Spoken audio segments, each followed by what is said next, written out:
Thank you, thanks. Thank you very much. Thank you.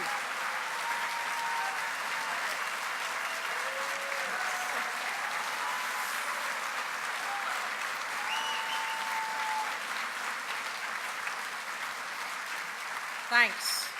Thank you, everyone. I'm really touched by that welcome, but I hope, convener, it's not going to eat into my time.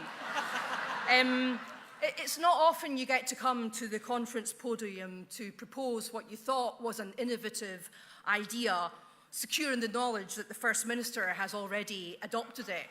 And it's a really great feeling, and I'd like to thank Nicola for doing that last week when she made her momentous and very exciting announcement.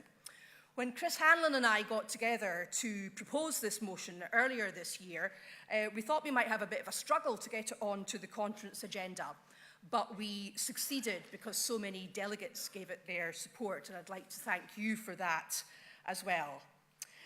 Part of the reason we also succeeded was that we got the support of two branches in Edinburgh very dear to my heart. First of all, my own branch, Edinburgh Central SNP, and secondly, Sighthill Stenhouse SNP, which are one of the most active branches in my constituency. And I owe all the activists in those branches a great debt of gratitude for supporting this idea. And also to Chris Hanlon for making it happen. And to Leslie Riddick, who's written about it extensively, and Oliver Escobar from Edinburgh University, who is an expert in this area, and Willie Russell from the Electoral Commission, and some of you may have heard them speak about it at the Fringe meeting this morning. Conference, shaping the road ahead to independence is too important a task to be left just to politicians. What we need to do is bring the views of all Scots together and create a shared vision for our future, and that's what the Citizens' Assembly is about. We've seen what happened with the Tories' Brexit vote. The campaign period was short. There was a lack of proper debate beforehand. No one really knew what was being proposed, and the whole of the United Kingdom has been left very divided by it. Now, we also know that the 2014 independence referendum was very different because the tone and the depth of the debate were different. But we need to go even further this time round, and we need to lay a foundation for a shared vision of Scotland, and one that can represent views from people across our nation. Now, citizens' assemblies have been set up in other countries, from Canada to Ireland, at times of constitutional change, and they've advised on complicated, thorny and difficult issues and helped to find a consensus on the issues on which people are divided. It's important to understand that they're not an alternative to an independence referendum, nor are they an alternative to the democratically elected Parliament, but a process which feeds into policy making through the Parliament and so has a democratic underpinning. And if you want to know more about it, I would suggest that you go online and Google the Irish Citizens' Assembly. I'm a bit biased because I'm half Irish, and my mum always says she tried to bring hard not to bring me or my sister up to be rampant Irish nationalists, and we've ended up as rampant Scottish nationalists instead.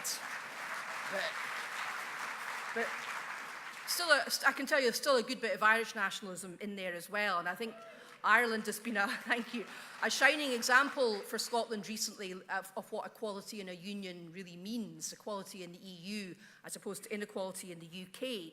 But Ireland is also a shining example of a citizens' assembly that tackled a very thorny and divisive issue and came up with a set of recommendations that led to a referendum that led to the issue being resolved, and that was on the issue of abortion in Ireland.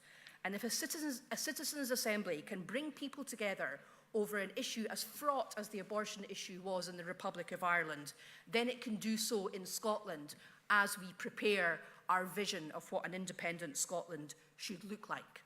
Now, just to put this briefly, the Assembly will not be made up of a bunch of activists like us. I'm afraid you won't necessarily get to go on it no matter how much you want to. It will be selected randomly as representative of the Scottish population, people living in Scotland, by an expert company that will have to answer a competitive tender put out by the Scottish Government to select a random cross-section of citizens. Then it will be chaired by an independent chair. But people like us who feel passionately about the issues will be able to make submissions to the Assembly in writing, and experts can be called to give it evidence. When it makes its report and its recommendations, it will do so to the Scottish Parliament.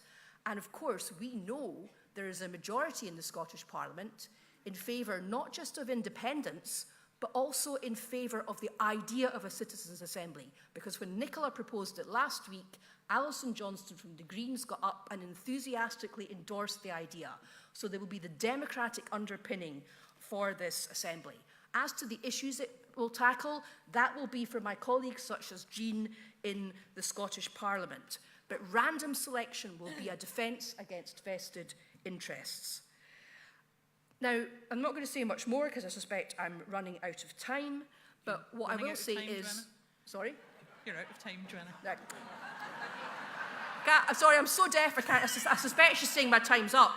But I'll just say quickly, lots of people say we must engage everyone. This is a concrete proposal about how to engage everyone. Please give it your support. Thank you.